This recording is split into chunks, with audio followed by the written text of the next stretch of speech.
দেখলেন যে আবু জেহেল যায়, দেখা দিল যে দেখো ওই যে ঘোড়ার উপরে লোকটা, ওই লোকটাই হলো আবু জেহেল। এই কথা শেষ হতে না হতে ছেলে দুইটা দৌড়ায় চলে গেল আবু জেহেলের কাছে গেল।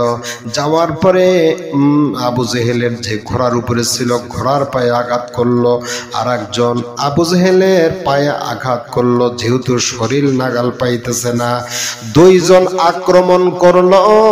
আক্রমণের কারণে আবু জেহেল জমিনের মধ্যে পড়ে গেল।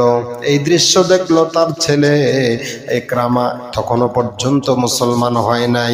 ছেলে ইকরামা দেখলো তার বাবা আবু জেহেলকে ছোট্ট ছোট্ট দুই বালক মিলে হত্যা করতেছে। এবার দৌড়ায়া চলে আসলো আবু জেহেলের ছেলে, চলে আসলো। আসার পরে হযরতে মুআজ রাদিয়াল্লাহু তাআলা আনহুর ঘাড়ে একটা কোপ দিলেন, কিন্তু ঘাড়ে লাগে নাই, লাগছে তার বাম হাতে। একেবারে বিচ্ছিন্ন অবস্থা, সামান্য একটু বাকি আছে।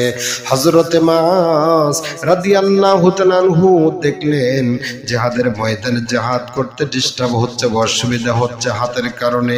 এবার এই হাতটা পায়ের নিচে ফেলে জোরে একটা টান দিলেন, এরপরে হাতটা ফেলে দিয়া আবার জিহাদ করতে আরম্ভ করলেন। এইদিকে আবু জেহেল জমিনে যখন পড়ে আছে, তখন হযরতে মুআজ রাদিয়াল্লাহু তাআলা আনহু ছোট্ট বালক এবার আবু জেহেলের উপরে উঠে আক্রমণ করলো এবং কল্লাটা শরীর থেকে বিচ্ছিন্ন করলো। আমি বলতে চাই আবু জেহেল ইসলামের চূড়ান্ত দুশমন, নবীজির শত্রু।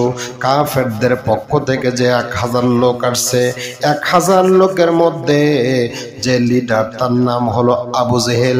বদরের ময়দানে এতগুলো শক্তিশালী সাহাবী থাকার পরেও, মুজাহিদ থাকার পরেও ছোট্ট মুআজ এবং মুআওয়াজ দুইজনের মাধ্যমে দুনিয়ার থেকে আবু জেহেল বিদায় নিল। আল্লাহ দুনিয়াবাসীকে শিক্ষা দিতে চায় যে আবু জেহেল যত বড়ই শক্তিশালী হোক না কেন, যত বড় লিডার হোক না কেন, যত বড় ইসলামের দুশমন হোক না কেন, ওরে মারার জন্য শক্তিশালী কোনো মুজাহিদের প্রয়োজন হয় নাই।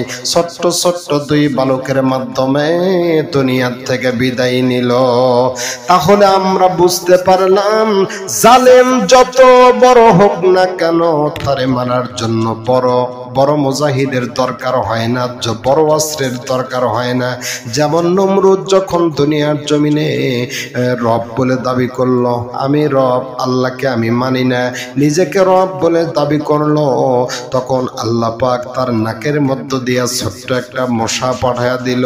এই মশার যন্ত্রণা সহ্য করতে পারে নাই, মশার কারণে নমরুদ বিদায় নিয়েছে।